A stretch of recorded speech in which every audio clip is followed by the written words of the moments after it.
My name is Moitalelo Lekenta. My name is Moitalelo Lekenta, the Secretary General, Jubilee Party.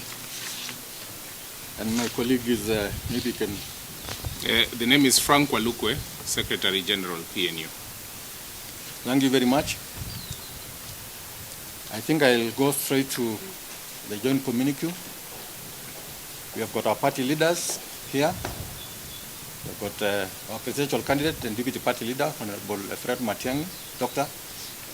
And we have got His Excellency Peter Munya, who is actually the party leader for PNU, Party of National Unity.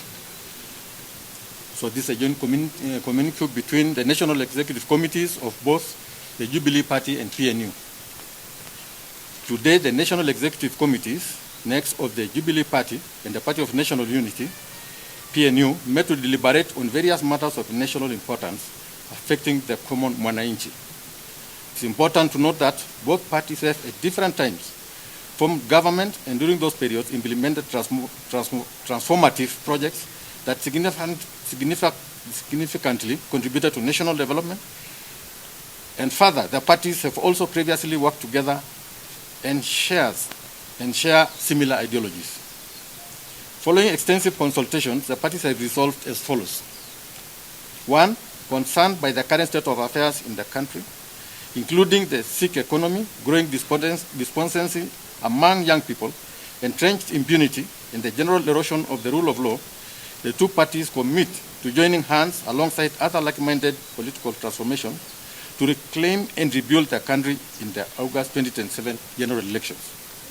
Two, noting that the Jubilee Party has already endorsed Dr. Fred Matiang'i as its presidential candidate for the 2027 general elections, and recognizing his character, leadership, credentials, and proven track record of the transformative public service, the PNU Party has resolved that it shall not field a presidential candidate and will instead support Dr. Matiang'i's candidature.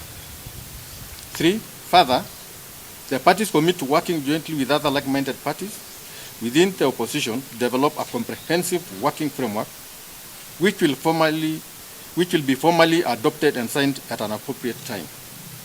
The parties, therefore, reaffirm their shared commitment to restoring hope, strengthening democratic governance, and advancing inclusive national development for all Kenyans.